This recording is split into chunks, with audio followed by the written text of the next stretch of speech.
কৃপা কৃপা করো বলে অভাব না থাকলে তো কাঁদা যায় না প্রাণ গৌর কৃপা কৃপা করো বলে অভাব না থাকলে তো কাঁদা যায় না প্রাণ গৌর কৃপা করো বলে অভাব না থাকলে তো কাঁদা যায়। হরি বল হরি বল। মায়েরা, গৌরাঙ্গ মহাপ্রভুর প্রেম ধন যেই নরোত্তম নদী জলে পেল, কি হলো জানেন? গৌরাঙ্গ মহাপ্রভুর মতো গায়ের রং হয়ে গেল।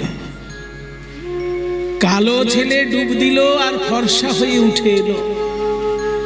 প্রেম ধনে ধনী হয়ে মুনি ঋষির মতো গম্ভীর ভাব গম্ভীর হয়ে নদী থেকে বেরিয়ে আসছে। সবাই ভাবছে এই কি আমাদের রাজপুত্র? চঞ্চল ছেলে গেল আর কেমন ধীর স্থির ছেলে উঠে আসছে, গায়ের রংটাও পাল্টে গেছে। কে বাবা তুমি? দেখতে তো আমাদের রাজপুত্রের মতো, কিন্তু গায়ের রং তোমার পাল্টে গেল, ভাব তোমার পাল্টে গেল। কে তুমি? কোথায় ছিলে? আমি তো তোমাদের রাজপুত্র। হ্যাঁ, তো এতক্ষণ কোথায় ছিলে? কোথায় ছিলাম? ডুবুরি যেমন গভীর সমুদ্রে ডুব দিয়ে রত্ন তুলে আনে, আমি তেমনি পদ্মা নদীতে ডুব দিয়ে তোমাদের জন্য মহাপ্রভুর প্রেম রত্ন তুলে এনেছি। তোমরা নেবে নেবে সেই প্রেম রত্ন। ওরে প্রেম নিবিয়া, ওরে প্রেম নিবিয়া, বদন ভরে বল রে হরি নাম। ওরে প্রেম নিবিয়া, ওরে প্রেম নিবিয়ায় বদন ভরে বল রে হরি নাম। এ প্রেমে এনেছিল সেই ব্রজের বাঁকা নদিয়ায় গুর গুণাধা। এ প্রেম এনেছিল ওই ব্রজের বাঁকা গৌর গুণধাম। ওরে প্রেম নিবিয়ায়, ওরে প্রেম নিবিয়ায় বদন ধরে বল রে হরি নাম। দুটি বাহু তুলে নাচ হরি বলে, এই হরি নামে পূর্ণ হবে সকল মনস্কার। ওরে প্রেম নিবিয়া, ওরে প্রেম নিবিয়ায় বদন ভরে বল রে হরি নাম। রাজপুত্র যখন বাড়িতে ফিরে এলো, রাজা তো অবাক হয়ে গেলেন। আমার যে ছেলে গেল সে ছেলে তো এলো না। এ তো দেখছি মুনি ঋষির মতো ভাব গম্ভীর ছেলে। কটা দিন আর আমার বাড়িতে থাকবে? যে কটা দিন আমি ওর মুখ দেখতে পাই সে কটা দিনই আনন্দ, হয়তো ঘরে থাকবে না ছেলে আমার। সত্যি বাবা, কিছুদিনের মধ্যেই স্বয়ং নিত্যানন্দ স্বপ্নাদেশ দিলেন নরোত্তমকে। নিত্যানন্দ স্বপ্ন দিলেন, নরোত্তম, নদীতে স্নান করতে গিয়ে গৌরাঙ্গ মহাপ্রভুর প্রেম লাভ, এ ঘটনা তুমি ছাড়া কারোর জীবনে ঘটেনি। তাই তুমি সংসারের পাকে পড়ে থেকো না, তুমি চলে যাও প্রেমের বিশুদ্ধ দেশ মধুময় বৃন্দাবন। সেইখানেই তোমার সাধনায় সিদ্ধি লাভ হবে। ঘুমন্ত পিতামাতার চরণে প্রণাম জানিয়ে রাজপুত্র নরোত্তম রাজবেশ ত্যাগ করে কাঙাল বেশে গৃহত্যাগ করে চলল বৃন্দাবনের পথে। আমি হরি বলবো। এই গানটাও নরোত্তম দাসেরই লেখা। আমি হরি বলবো আর মদন মোহন হেরব গো। আমি হরি বলবো আর হেরবো আমি হরি বলবো। আমি এইভাবে ব্রজের পথে চলবো গো। আমি হরি বলবো আর মদন মোহন হেরবো গো। আমি হরি বলবো। আমি যাব গো ব্রজেন্দ্রপুর, হব গো গোপিকার নুপুর। আমি যাব গো ব্রজেন্দ্রপুর, হব গো গোপিকার নুপুর। তাদের চরণে মধুর মধুর বাজবো গো। আমি হরি বলবো আর মদন মোহন হেরবো গো। আমি হরি বলবো। রাজপুত্র দুদিন তিন দিন একটা না ছুটতে ছুটতে একটা গ্রামে গিয়ে অজ্ঞান হয়ে পড়লেন। জ্ঞান যখন ফিরল, দেখে একজন ব্রাহ্মণ কোলে করে বসে আছে। কি আপনি ঠাকুর মশাই? আমায় তুমি চিনবে না নরোত্তম? আমি কিন্তু তোমাকে দেখে বুঝতে পেরেছি তুমি একজন রাজপুত্র। হ্যাঁ হ্যাঁ হ্যাঁ, তোমার ভাব দেখে বুঝতে পেরেছি তুমি রাজপুত্র। তুমি বৃন্দাবনের উদ্দেশ্যে যাচ্ছ বোধ হয়। ঠিক ধরেছেন ঠাকুর মশাই। ঠিক আছে, বৃন্দাবন তো যাবে, আমি তোমার জন্য একটু দুধ গরম করে এনেছি, এইটুকু তুমি খেয়ে নাও, তারপর যাও। না না না, আমি তো দুধ খাবো না, আমি একদম বৃন্দাবনে গিয়ে প্রসাদ পাবো। নরোত্তম, আমি একজন ব্রাহ্মণ হয়ে তোমাকে আদেশ দিচ্ছি, দুগ্ধ পান করো। তুমি আমার মুখের উপর না বলে চলে যাবে? মহাপ্রভু কি তোমায় কৃপা করবেন? আমি তোমার শুভাকাঙ্ক্ষী হিসেবে তোমাকে বলছি, দুধটা খেয়ে শক্তি পাবে শরীরে, বৃন্দাবনে পৌঁছবে। আমার কথা শোনো, দুধ খাও। ঠিক আছে, আপনি যখন ঠাকুর মশাই আদেশ দিচ্ছেন আমি দুধটা খাই। দিন। না, তোমায় দেব না, তুমি আমার কোলে বসো, আমি তোমায় খাইয়ে দেব। ব্রাহ্মণ কোলে বসিয়ে নরোত্তমকে দুধটা খাইয়ে দিলেন। আহা, কি সুস্বাদু দুধ! কোনোদিন আমি এত সুন্দর দুধ খাইনি। যাও নরোত্তম, এবার তুমি বৃন্দাবনের উদ্দেশ্যে যাও। বৃন্দাবনের উদ্দেশ্যে চলেছেন নরোত্তম। বৃন্দাবনে রাখাল মেলা, সঙ্গেতে বিনোদ খেলা। ওই বৃন্দাবনে রাখাল মেলা, সঙ্গেতে বিনোদ খেলা। তবে তাদের চরণের ধুলা, তাদের চরণের ধুলা মাখবো গো। আমি হরি বলবো, হরি বলবো, হরি বলবো, হরি বলবো, হরি বলবো, হরি বলবো, হরি বলবো। আমি হরি বলবো আর মদন মোহন হেরবো গো। আমি হরি বলবো। আরো কয়েকটা গ্রাম পেরিয়ে গিয়ে নরোত্তম যখন ঘুমিয়ে পড়ল, ভোরবেলায় স্বপ্ন দেখছে রূপ আর সনাতন গোস্বামী এসে দাঁড়িয়েছেন। স্বপ্নে দেখছে। কে আপনারা বাবাজি মহাশয়? শোনো নরোত্তম, আমাদেরকে তুমি বৃন্দাবনে গিয়ে দেখতে পাবে না। আমি হলাম বড় ভাই সনাতন, আর এ হচ্ছে আমার ভাই রূপ গোস্বামী। আমাদের আর এক ভাই ছিল অনুপম, তার ছেলে জীব গোস্বামী এখন বৃন্দাবনের আচার্য। তুমি বৃন্দাবনে গিয়ে আমাদের দেখতে পাবে না, তাই আমরা তোমাকে স্বপ্নে দেখা দিতে এসেছি। আর একটা কথা বলতে এসেছি, কদিন আগে একজন ঠাকুর মশাই তোমাকে কোলে করে যে দুগ্ধ পান করালেন, উনি সাধারণ কোনো ব্রাহ্মণ নয় নরোত্তম, উনি হলেন আমাদের সকলের প্রাণের দেবতা, প্রেমের ঠাকুর গৌরাঙ্গ মহাপ্রভু। হে প্রভু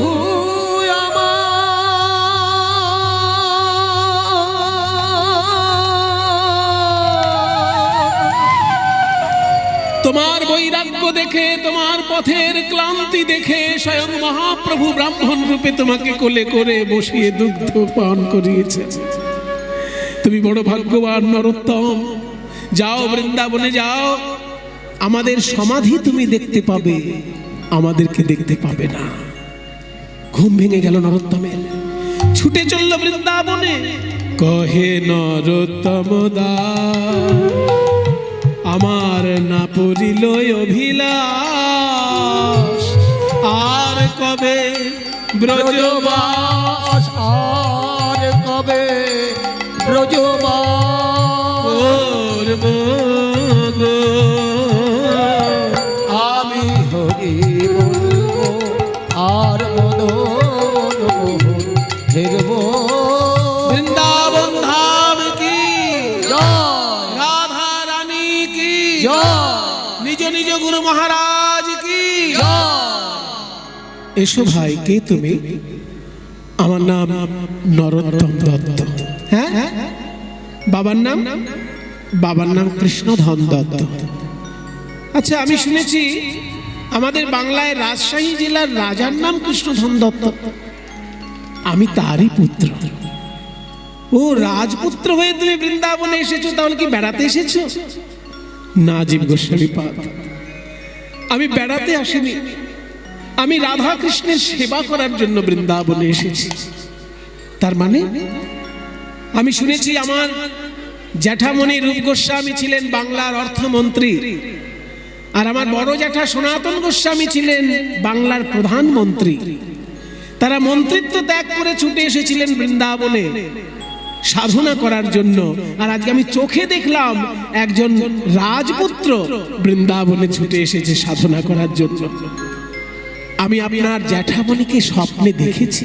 হ্যাঁ হ্যাঁ, স্বয়ং সনাতন গোস্বামী আর রূপ গোস্বামী স্বপ্ন দিয়ে আমাকে বলেছেন, একজন ব্রাহ্মণ আমাকে কোলে বসিয়ে দুগ্ধ পান করিয়েছেন, আর সেই ব্রাহ্মণ স্বয়ং চৈতন্য মহাপ্রভু।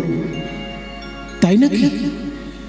আমার দুই জ্যাঠা যখন তোমাকে স্বপ্নে দেখা দিয়েছেন নরোত্তম, আমার ইচ্ছা থাকলেও আমি তোমাকে দীক্ষা দিতে পারবো না, কারণ ওদের মতো, ওদের সমকক্ষ কোনো বৈষ্ণবের কাছে তোমায় দীক্ষা নিতে হবে, তারা আগে তোমাকে কৃপা করেছে। রূপ সনাতনের সমকক্ষ একজন বৈষ্ণব এখন বৃন্দাবনে আছেন, তবে তিনি কিন্তু কাউকে দীক্ষা দেন না, খুব কঠোর বৈষ্ণব তিনি। তার নাম হচ্ছে লোকনাথ গোস্বামী পাদ। লোকনাথ গোস্বামী আর লোকনাথ বাবা কিন্তু এক নয়। লোকনাথ বাবা অন্য একজন সাধক, আর লোকনাথ গোস্বামী হচ্ছেন মহাপ্রভুর বন্ধুস্থানীয়, মহাপ্রভুর প্রিয় পার্ষদ। তিনি জমিদারি ত্যাগ করে বৃন্দাবনে গিয়ে বৈষ্ণব সাধনা করেছিলেন। সেই লোকনাথ গোস্বামীর সংকল্প ছিল তিনি জীবনে কাউকে দীক্ষা দেবেন না, আর সেই লোকনাথ গোস্বামীর কাছে গিয়েই নরোত্তম প্রণাম জানিয়েছে, দয়া করে আপনি আমাকে দীক্ষা দিন গুরুদেব। লোকনাথ গোস্বামী বললেন, শোনো বাবা, সহজ কথা সহজভাবে শোনো, আমি জীবনে কাউকে দীক্ষা দেইনি আর তোমাকেও দেব না, তুমি কিন্তু এ বিষয়ে আর আমাকে কখনো পীড়াপিড়ি করো না, অন্য কোনো বৈষ্ণবের কাছে দীক্ষা নাও। নরোত্তম মনে মনে চিন্তা করলো, আমি যাকে গুরু বলে মনে করেছি, তিনি যদি কৃপা করে আমাকে দীক্ষা না দেন, তবুও তিনি আমার গুরু। যদি এই জন্মে এনার কাছে দীক্ষা না পাই, পরজন্মে পাবো, কিন্তু আমি যাকে তাকে গুরুর আসনে বসাবো না, এনাকে যখন বসিয়েছি ইনি আমার গুরু। তাই লুকিয়ে লুকিয়ে নরোত্তম গুরু সেবা করে। কিভাবে জানেন? লোকনাথ গোস্বামী যে বাগান থেকে ফুল আনে, নরোত্তম আগে চলে গিয়ে সেই বাগান থেকে ফুল নিয়ে চলে আসে, এনে লোকনাথ গোস্বামীর মন্দিরে সাজিয়ে রাখে। লোকনাথ গোস্বামীর জামা কাপড় নরোত্তম কেচে পরিষ্কার করে মেলে দেয়। লোকনাথ গোস্বামীর সমস্ত সেবা নরোত্তম করে দেয়, কিন্তু লোকনাথ গোস্বামীর অজান্তে। এতে যে লোকনাথ গোস্বামী খুব খুশি হন তা নন, তিনি কিন্তু রেগে যান যে কে যে আমার সেবা করছে, আমি তো জানতেই পারি না ভাই, আমি চাই না কারোর সেবা। কোন শিষ্যকে দীক্ষা দিলে পরে তার কাছ থেকে সেবা গ্রহণ করতে হয়, তাতে শিষ্যের কাছে ঋণী হতে হয়, তাই আমি কাউকে দীক্ষা দিতে চাই না, আমি কাউকে দীক্ষা দিতে চাই না, কে এইভাবে আমার সেবা করছে। একদিনকে লোকনাথ গোস্বামী একটা আশ্চর্য দৃশ্য দেখলেন, আশ্চর্য দৃশ্য। লোকনাথ গোস্বামীর বয়স হয়েছে তো, তাই লোকনাথ গোস্বামী যখন বাহ্যে যান, মানে মলত্যাগ করতে যান, সেই সময় সূর্য ওঠার আগে যান, অর্থাৎ একটু অন্ধকার থাকে। ওই জন্য যখন মলত্যাগ করতে যান, আগের দিন কোথায় মলত্যাগ করেছেন বুঝতে পারেন না, হয়তো মলের উপরে পা পড়ে যায়, গাটা ঘিন ঘিন করতে থাকে। যমুনায় গিয়ে স্নান করেন, এসে আবার বাহ্য করেন, আবার স্নান করেন। এই দৃশ্যটা একদিন নরোত্তম দেখে ফেলল। তাই নরোত্তম লুকিয়ে লুকিয়ে করে কি, লোকনাথ গোস্বামী যখনই বাহ্যে যান, তারপর একটু পরে গিয়েই নরোত্তম নিজে গিয়ে সেই বিষ্ঠা পরিষ্কার করে দেন। এরকম একদিন দুদিন নয়, পর পর দিনের পর দিন করতে করতে একদিন লোকনাথ গোস্বামী খেয়াল করলেন যে আমি তো আগে মাঝে মাঝে বিষ্ঠার উপর পা পড়ে যেত, কিন্তু এখন তো আর তেমন হয় না। এই তো এই জায়গাটা আমি কালকে বিষ্ঠা ত্যাগ করেছি, কোন শ্রীগাল কুকুর যদি বিষ্ঠা ভক্ষণই করে, এত পরিষ্কার করে তো দেবে না কেউ, তাহলে আমার বিষ্ঠা কেউ কি পরিষ্কার করছে? একদিন লোকনাথ গোস্বামী মলত্যাগ করার পর স্নান করে এসে গাছের আড়ালে দাঁড়িয়ে রয়েছে, আর এমন সময় দেখলেন নরোত্তম এসেছে। নরোত্তম এসে সেই নিজ হাতে বিষ্ঠা যখনই পরিষ্কার করতে গিয়েছে, অমনি গাছের আড়ালে থেকে লোকনাথ গোস্বামী আর থাকতে পারলেন না, ছুটে এসে নরোত্তমকে বুকে জড়িয়ে ধরলেন। ওরে, আমি কাউকে দীক্ষা দিতে চাই না, কেন জানিস? সে যদি সেবা করে তার কাছে ঋণী হয়ে যেতে হয়, সেই জন্য আমি কাউকে দীক্ষা দিতে চাই না। কিন্তু তুই যেভাবে আমার সেবা করলি, আমি যে জন্মে জন্মে ঋণী হলাম, জন্মে জন্মে ঋণী হলাম, তোর কাছে অযাচিত সেবা পেয়ে আমি জন্মে জন্মে। গুরুদেব, আপনি কি বলছেন গুরুদেব? আপনি আমার কাছে ঋণী কেন হবেন? বরং আপনার মতো বৈষ্ণব আচার্যের সেবা করতে পেরে আমার নরজন্ম ধন্য হয়ে গেল। আপনি কৃষ্ণ ভক্ত মানুষ, প্রসাদ ছাড়া অন্য কিছু গ্রহণ করেন না, আপনার বিষ্ঠা কি কখনো অপবিত্র হতে পারে? আপনার মতো বৈষ্ণব আচার্যের বিষ্ঠা পরিষ্কার করতে পেরে আমার নরজন্ম ধন্য হলো। গুরুদেব, আয় আয় নরোত্তম, আমি আজকেই তোকে দীক্ষা দেব। জীবনে আমি কাউকে দীক্ষা দিইনি, কিন্তু তুই হবি আমার একমাত্র শিষ্য। লোকনাথ গোস্বামী দীক্ষা দিলেন নরোত্তমকে। আর সেই সময় বৃন্দাবনের সব থেকে বড় সঙ্গীত সাধক ছিলেন হরিদাস স্বামী। এই হরিদাস স্বামী কে জানেন তো? স্বয়ং তানসেনের গুরু। আর তানসেন হচ্ছে সম্রাট আকবরের সভার গায়ক। ইতিহাসে বলছে সম্রাট আকবরের সভার যে শ্রেষ্ঠ গায়ক ছিলেন তিনি তানসেন, আর তার গুরু হচ্ছেন হরিদাস স্বামী। একদিন সম্রাট আকবর বলেছিল যে তোমার গান তো অনেক শুনি, তোমার গুরুদেবের গান শুনতে ইচ্ছে হচ্ছে। তানসেন বলেছিল আমার গুরুদেব কিন্তু রাজসভায় এসে গান শোনাবে না, উনি ঠাকুরকে গান শোনাবেন বৃন্দাবনে, আপনাকে গিয়ে আড়াল থেকে শুনতে হবে।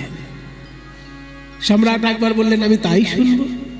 সম্রাট আকবর আড়াল থেকে যখন গান শুনেছিলেন হরিদাস স্বামীর, বলেছিলেন তানসেন তোমার গানে তো আমি অবাক হয়ে যাই, কিন্তু তোমার গুরুদেবের গানে দেখছি পশু পাখি পর্যন্ত মনের আনন্দে নৃত্য করছে, এই যে দিব্য সঙ্গীত। তখন তানসেন বলেছিলেন আমি গান শুনিয়ে খুশি করি ভারতের সম্রাট আকবরকে, আর আমার গুরু গান শুনিয়ে খুশি করেন বিশ্ব ব্রহ্মাণ্ডের সম্রাট কৃষ্ণচন্দ্রকে, কাজে তার সঙ্গে আমার গান এক করে দেবেন না। সেই হরিদাস স্বামী নরোত্তমকে ডেকে বললেন নরোত্তম, আমি তোমাকে উচ্চাঙ্গ সঙ্গীত শিক্ষা দেব, এই উচ্চাঙ্গ সঙ্গীতকে নিয়ে তুমি কীর্তন রসের সঙ্গে মিশিয়ে নতুন কীর্তন সৃষ্টি করবে। তাই উচ্চাঙ্গ সঙ্গীত শিক্ষা দিচ্ছেন হরিদাস স্বামী। না গলা মেলাও। নি ধা নি নি নি সা মা প নি প মা প গা গা মা রে রে পা গা গা মা রে গে ধা নি নি সা রে রে রে রে রে রে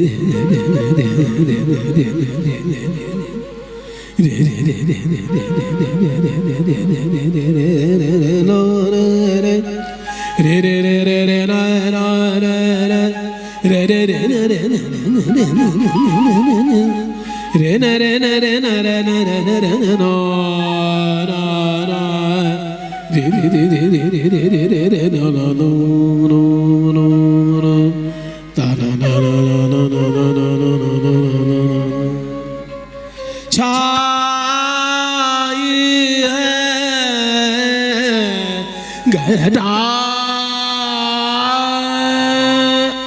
छाए घटा नरोत्तम दास के सिखालें नादर देर दाता तना धीरे देना नादर देर दाता नादर देर दाता नादा नादर देर देर ताना ना नादर दादर ना नादर देर देर ताना ना नादर ताना ना ना देर देर दारे तो दानी दादर ना देर देर दारे तो दानी ताना ना ना देर देर दारे तो दानी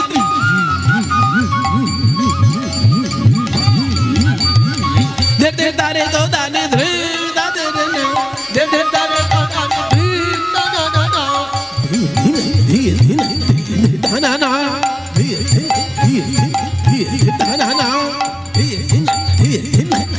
ताना ना नादर देर दारे तो दाने द्रे नादर देर दारे तो दाने द्रे नादर देर दारे तो दाने द्रे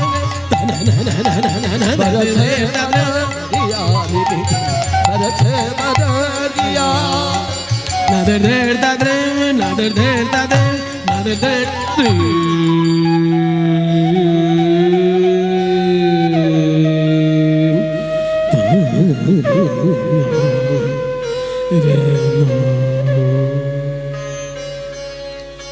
উচ্চাঙ্গ সঙ্গীত হরিদাস স্বামীর কাছে শিক্ষা করলেন।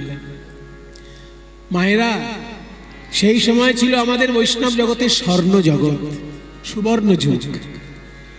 আমাদের যুগে যেমন রবীন্দ্রনাথ ঠাকুর সর্বশ্রেষ্ঠ কবি, তেমনি মধ্যযুগের বাংলা সাহিত্যের মধ্যযুগের সর্বশ্রেষ্ঠ কবি গোবিন্দ দাস। তিনি শ্রীখণ্ডে থাকতেন, বর্ধমান জেলায়।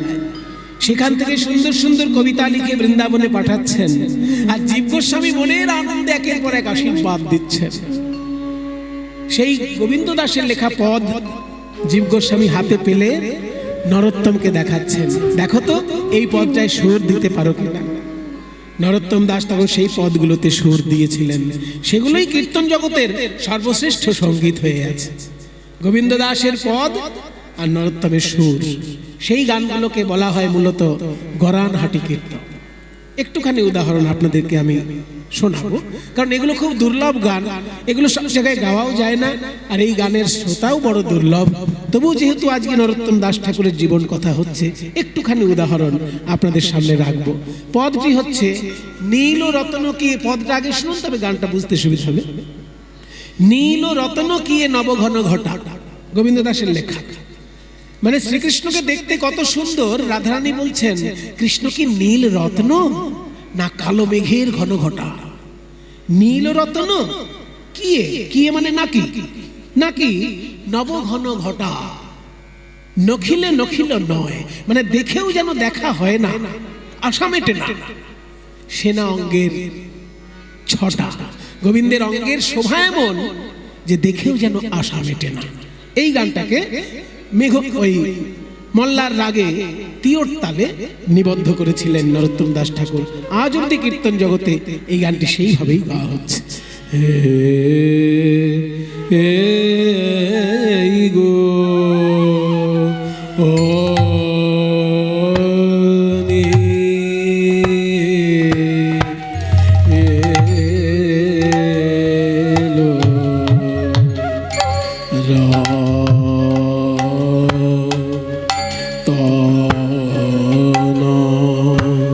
নীল রতনকে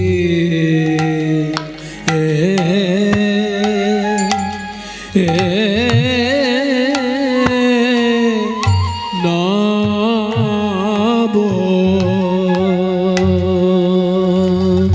গান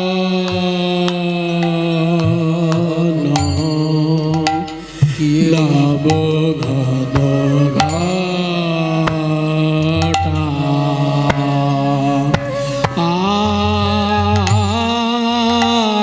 আয় গো হে গোরখী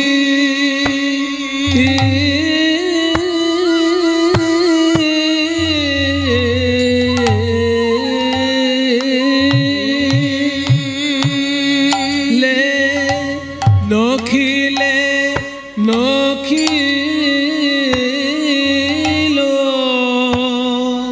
ও নয় ও কালিয়া কমল রে কমল গা রে রে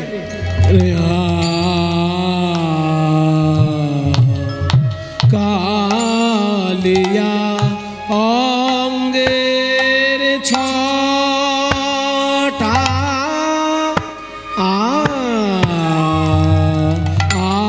আয় গো হে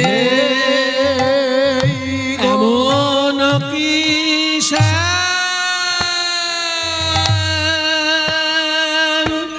কেমন শ্যাম রূপ গো দেখে আমার আখি পিছল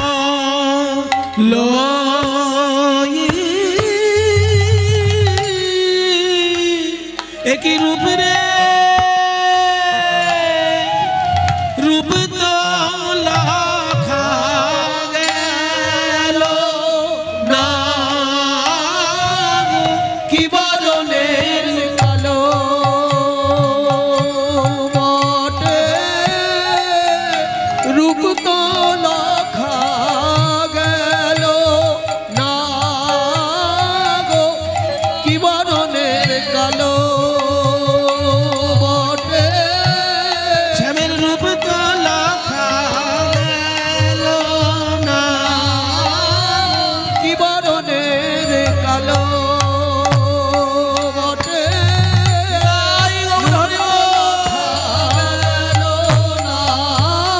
শ্যাম রূপ রূপ তো লেখা গেল না গো সব রূপ তো লেখা গেল না ও গো হে নখী কদম্বের বনে কি শ্যাম চিকনে আগো রূপ হেরি আইনু জাতি কুল বজাইয়া আমি সকলে আমি হারালাম সকলি হারালা ওই কৃষ্ণ রূপে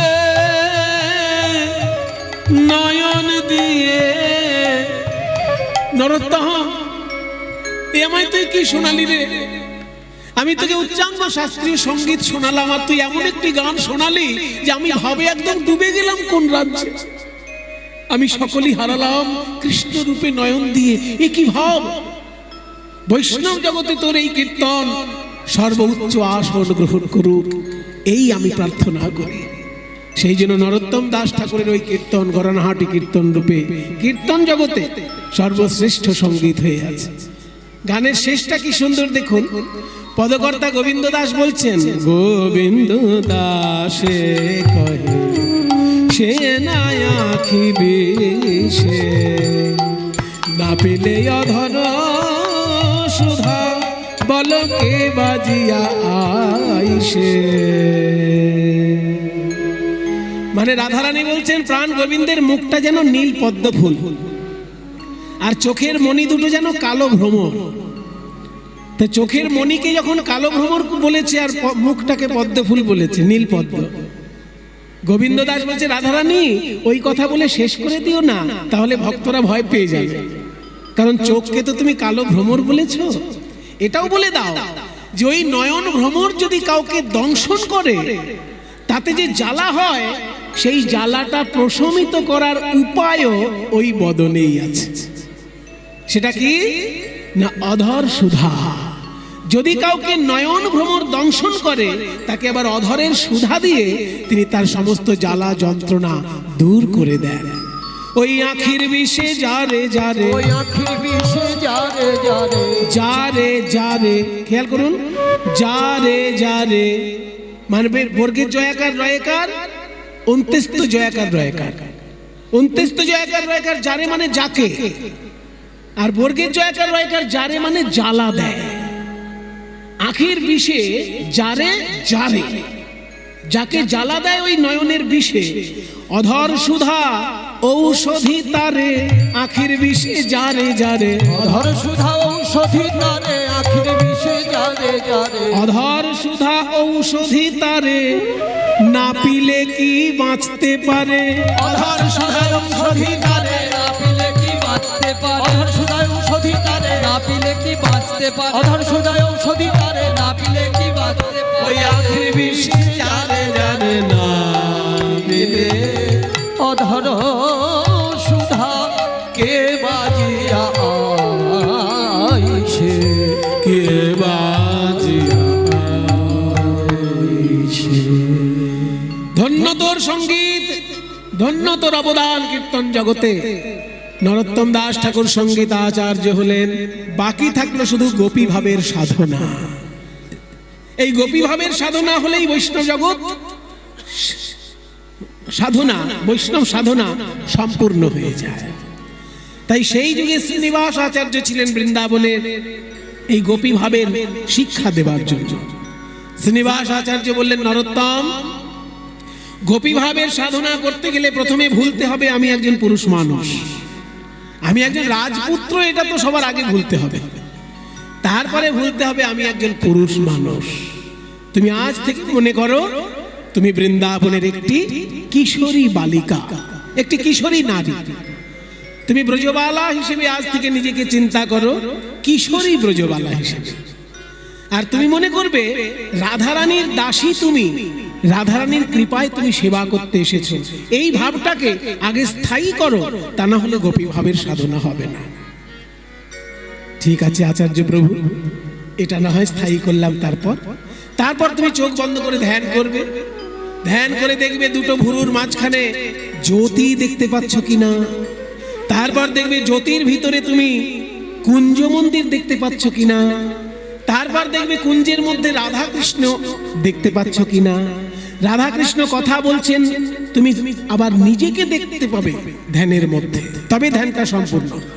আরেকবার বলি, গোপী ভাবের ধ্যান কেমন?